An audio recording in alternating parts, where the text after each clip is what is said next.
Bank runs appear to be the in thing for 2023, and Bitcoin seems to be holding its own as the hedge against the collapse of the US dollar. Tim Draper even recommends that startups hold Bitcoin for that very reason. Now, the US government's going after CZ and Binance for selling illegal securities. Elon Musk trolls Twitter users, and Dogecoin pops 30%. JP Morgan trolls Ripple on behalf of the SEC, and the courts are trolling Michael Turpin in his bid to recover $24 million that was lost when his SIM was swapped. And boy, is he pissed. As for us, well, we're going to continue trolling you on this bad news, episode number 677 of the Bad Crypto Podcast. 5, 4, 3, 2, 1, 0, ignition. Who's bad?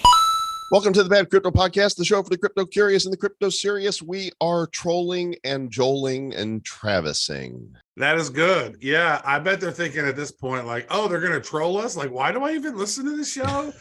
Because you have a sense of humor. You love technology and you have a sense of humor, so you've come to the right place. If you take life a little too serious, you might be in the wrong place.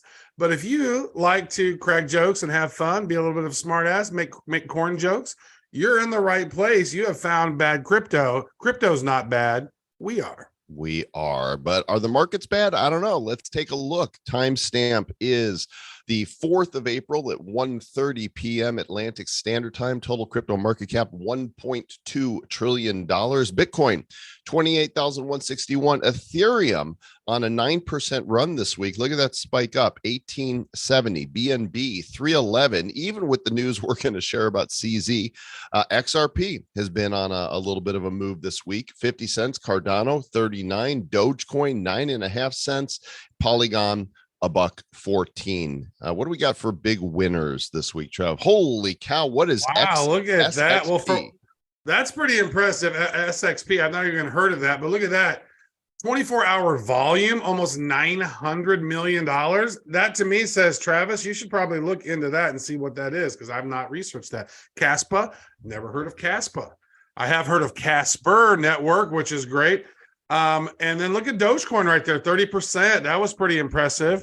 And there's some other stuff that's been popping up as well, but we're looking at Joel's screen. So there we go. Those are those. Yeah, it might be time for a maybe not a crypto roulette, but for us to do a show where we go through the top 100 and look at some of these that we have no idea what they are. I think maybe the top 300 might be good, because top 100 is a certain class, but it's like those ones that are, I think of the ones that are like 75 to 150 is like a really good range, probably, because it's like those are ones that could, you can go from 150 and next thing you know, you're in the top 20 if something hits big, right? So maybe what we'll do in the near future is we'll take a look at some of those, maybe number 75 to 225 or something, look at 150 of them and see like what's out there. So it's interesting. I think I don't dislike that idea at all.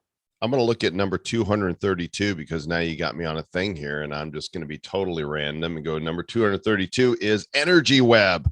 Never heard of it. Not going to dig into it right now. Going to go into the story here about Bitcoin. Liquidity has dropped to a 10-month low, and it's getting harder, I guess, for people to get the coins that they want because of the banking crisis. And that's where, like, when Bitcoin eventually does do the pop, it's going to be because people can't get their Bitcoin and they're going to buy them for whatever they want. Remember, gang, there's only 21 million Bitcoin ever. About 19.5 million have been mined. It's going to be 100 years before the final Bitcoin is mined. You got to figure that 4 million are lost. A bunch are in strong hands that are never selling. So you've got 8 billion people around the world that are going to be clawing their way for about 13 million Bitcoin. Yeah, I don't know if you mentioned how many were potentially lost, but that's like, we've heard as few as 2 million. I've heard as many as 5 million are lost. Like, how many are lost? And that says how many of them are selling them.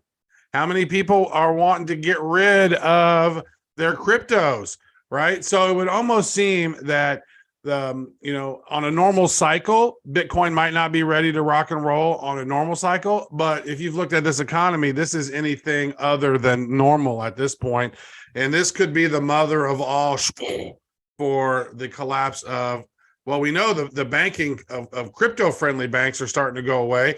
It's almost like when you see the Restrict Act and some of the other stuff that's going on, Joel, it's almost like crypto is under fire big time in America. It's almost like the elites have said, we don't like it. Almost. It's I'm trying to not be a conspiracy guy all the time. It's clearly under fire. There's not even a question about it. Now you have exchanges volunteering. I got an email from Bittrex, which I've used in the past, and they're like, hey, you know what, guys, due to questions about regulation, we're going to stop offering to U.S. customers. You got 30 days to get your stuff out. See ya. So long. Have a good one. Which my son last night, we told him about it. And he was like, oh my God, really? And he got a bunch of his stuff off of there.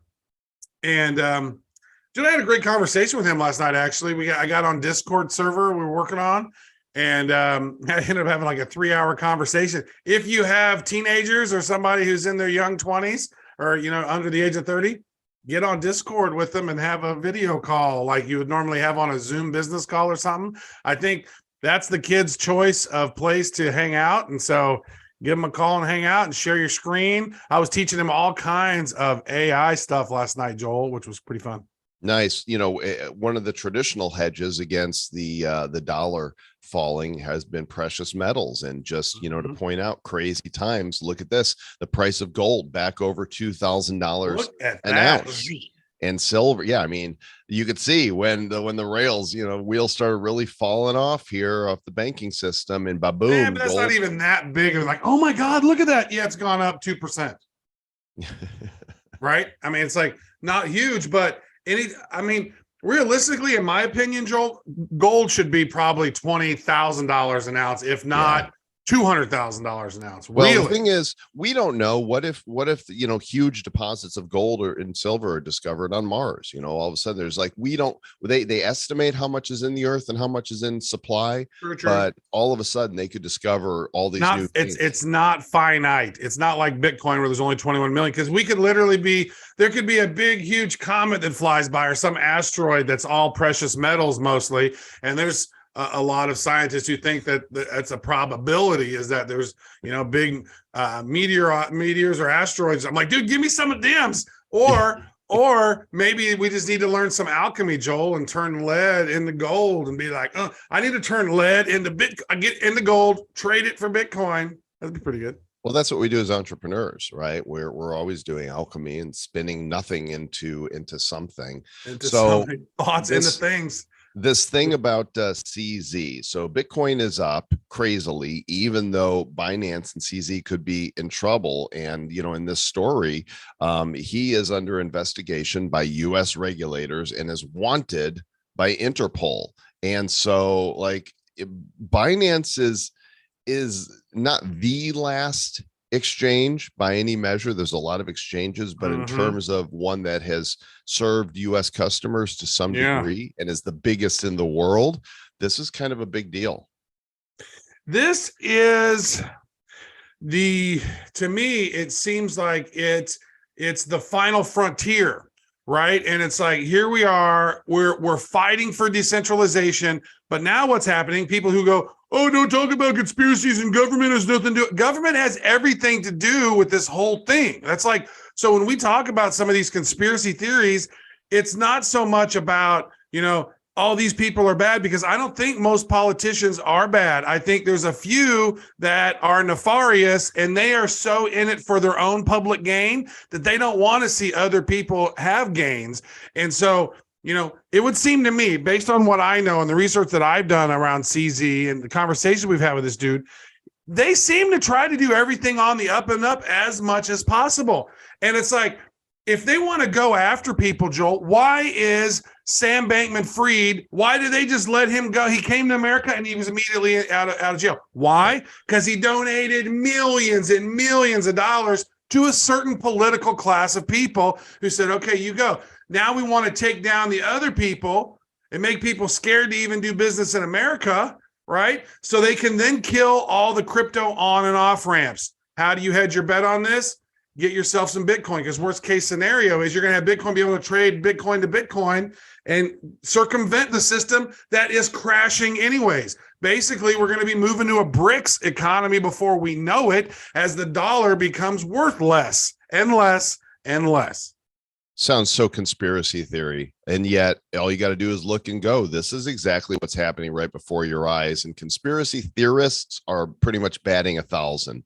So Tim Draper, always the optimist as far as Bitcoin is concerned, says, hey, if you're in a startup, then you probably want to have some Bitcoin as a hedge, because you know what money you do have, if it's in the banks, it might not necessarily be safe. And he might be right about that. Of course, you know, if we went back and look at how many times Tim claimed something, predicted something, especially the price of Bitcoin, you know, he's been extremely optimistic about where the price of Bitcoin is going, even in the short term. And it doesn't move like he always says it's going to. But we're in a place now, Joel, where the liquidity of available Bitcoin is low, lowest that it's been in 10 months. It's going to get lower, and less people are going to want to sell their Bitcoin. It's going to get to a point where people aren't willing to sell it at this price. And so that's going to move the prices up. Once Bitcoin starts cruising up, most all the other shit coins are going to start cruising up as well. And so then a big bull run is going to happen. So we are at the precipice of potentially an unprecedented bull run due to the fact of aggressive regulation and people trying to put the kibosh on crypto. For one, they never understood it. Now they're at the point, oh shit, it's kind of a threat. How do we stop it? Oh, well, we got to start killing the banks that are most crypto friendly. Oh, which one do they start with? Which one goes down? Oh, Silicon Valley Bank, which houses and helps all these entrepreneurs. So it's interesting. Is there a battle going on? Most likely. Is this financial advice? No. However, pay attention, because, you know, there's a lot of stuff going on. And you know what? I was having a conversation with Chris Snook the other day, and I think I mentioned it on another show, but it's like, there's no shortage of things to look at. If you want to complain about something, there's no shortage of things to look and find that upsets you. One of the things that we like to do on this show, which we have done for the longest time, but we still talk about some of the things that we bitch about that we don't like. We're going to let you know about them, but we also bring really amazing technologies as we learn, as we try to help everyone understand that things could get a little crazy. So let's all figure this stuff out so we can find a solution to help us avoid massive craziness. And, you know, we're looking for the optimistic things and trying to intend and create great things. But sometimes there's just crazy shit going on, and it's hard not to talk about it, Joel.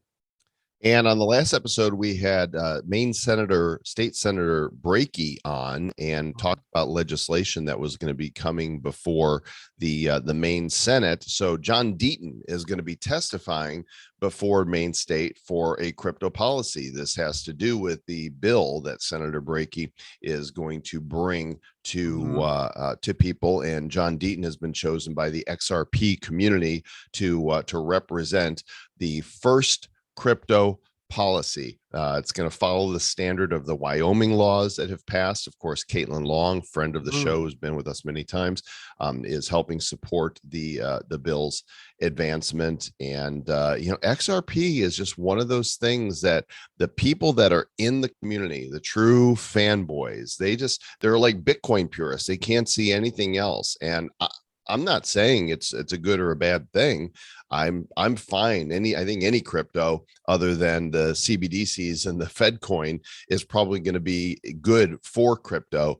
But I like to look at all these things. And if XRP ends up going ba-boom, then I'm fine. I would not be surprised. I mean, think about it. Its all-time high was $3 and something. And the reason the price is so low right now is because it's not easy to buy for a lot of people. Like we can't go out and buy any XRP on Coinbase like we used to, or some of these other ones. There's probably some VPNs and some other things to try to go, but that's a big hoop you got to jump through. And then a lot of these exchanges have been doing what they can to try to match regulations and be like, okay, we're going to try to work with you guys, but the powers that be don't seem to try to be working with them. They're just trying to create these ridiculous rules. And but I like what you said about that, about Ripple and you know, some of the things that's going on that. It was 35 cents not long ago. Here it is 50 cents. This right here could be poised to go kapooey.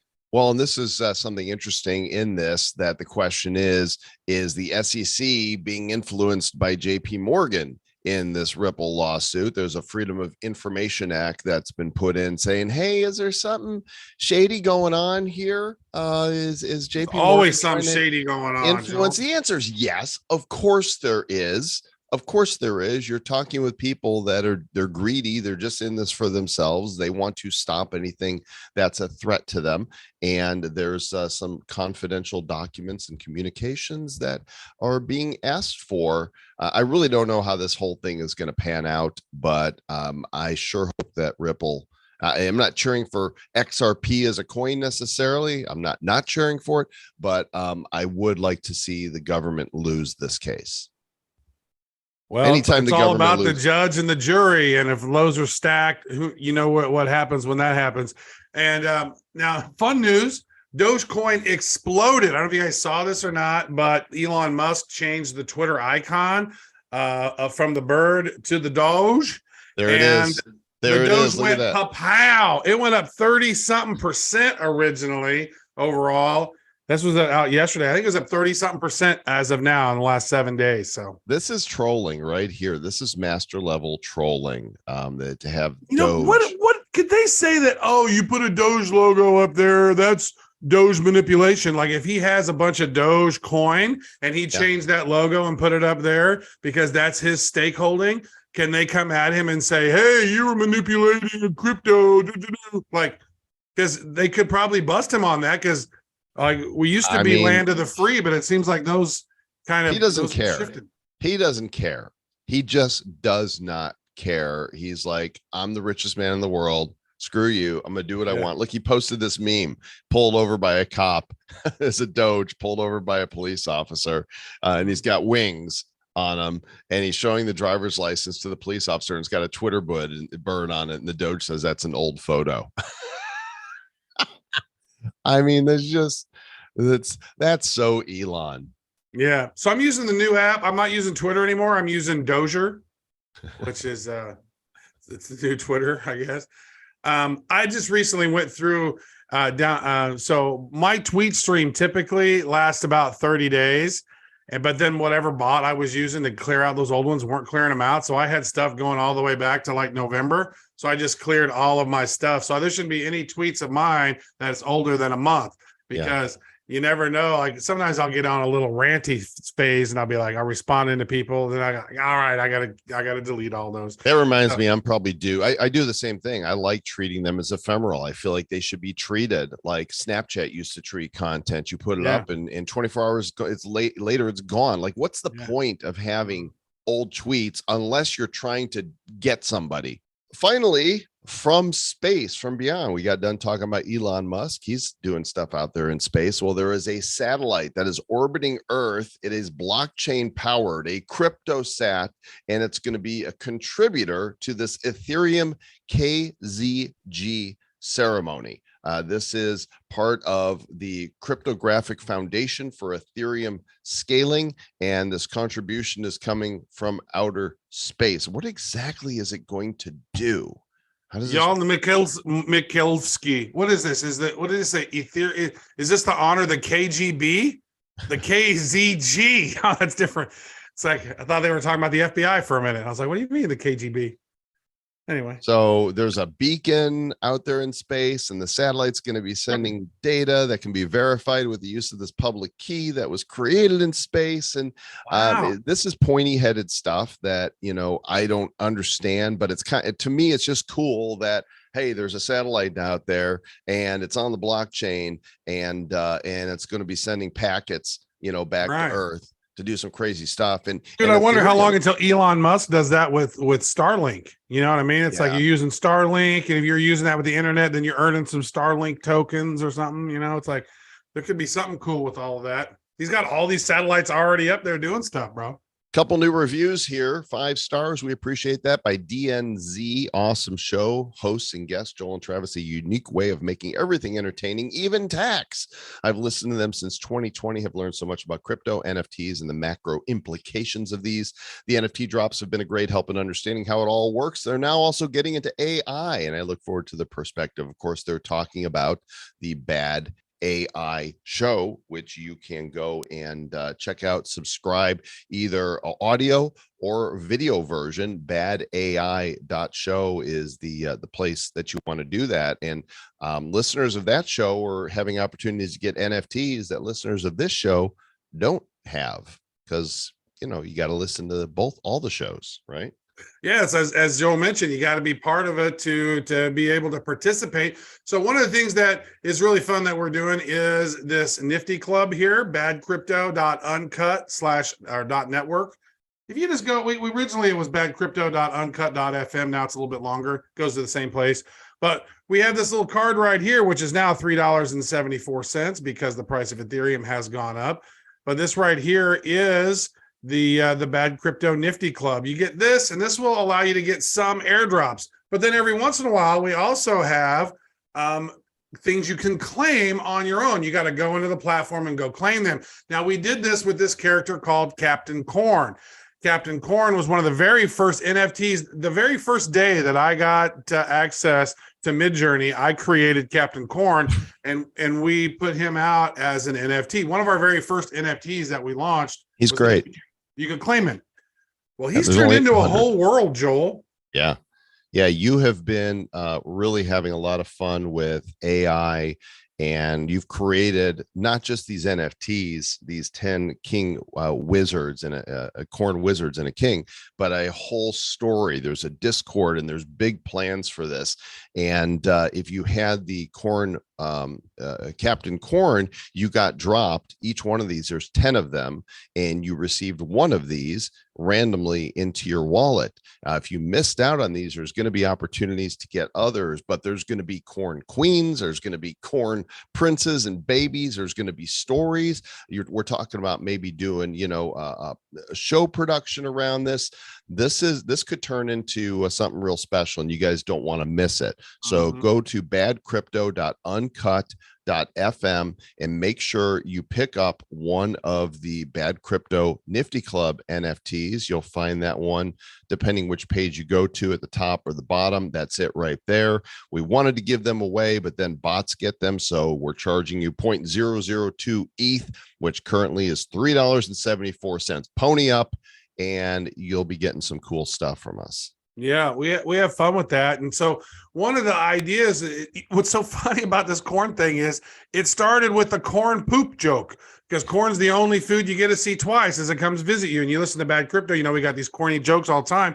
Well, now it's turned into a corny kingdom. And it seems to me that as we build this thing out, it becomes a mixture of sort of like the Care Bears meets Harry Potter meets Game of Thrones meets the Sweet Pickles book series from back in the day, right? So there's like all these little, maybe VeggieTales thrown in there, a little bit of that. And so kids, Joel and I were having this conversation the other day. When we were kids, we got to see Sesame Street, early stages of that. Joel, you got to see the very first episode of that live, right? I did. I remember my mom picking up the TV guide and say, sweetie, there's a new show on with these puppets, but they're called Muppets, and it starts today. Do you want to watch it? And I was like, yeah. And I was probably 4 or 5 years old. And we watched it together. And so I still remember her coming to me and asking me if I wanted to watch this show. Out of all the weird things you can remember from your childhood. But yeah, Sesame Street is so impactful. It was like, whoa, I remember like all those songs they had and like positive messages, and you had Mr. Rogers. So PBS back in the day was all about empowering children. Now, most media is about indoctrinating in some way their own beliefs. And so let's get back to a morality sort of base. Here are some emotions everybody has to deal with. Here are things and challenges everyone has to deal with, but you got to work through those on your own to become a healthy adult, because we all have issues we got to deal with. And so that's kind of what the thought process is on this as it has evolved into its own corny kingdom of cornucopia. So stay tuned. Make sure you're in the community. We appreciate you guys. We appreciate your reviews. You can write us anytime. We read all your emails. Don't have a chance to reply to everything, but badcryptopodcast@gmail.com is the place to do that, and lots of great content heading your way. Until next time, you know what to do. And if you Suck it! No, don't do that. Different. Wrong show. Okay. That's the Epic Shit Show. No, if you're a listener to this show, you want to stay back. Who's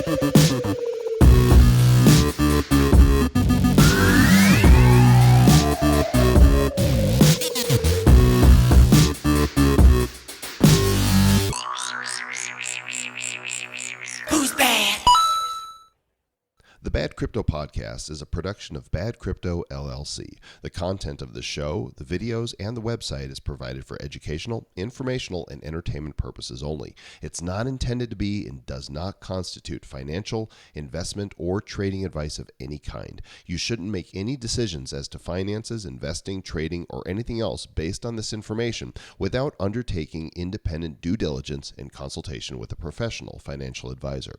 Please understand that the trading of Bitcoins and alternative cryptocurrencies have potential risks involved. Anyone wishing to invest in any of the currencies or tokens mentioned on this podcast should first seek their own independent professional financial advisor.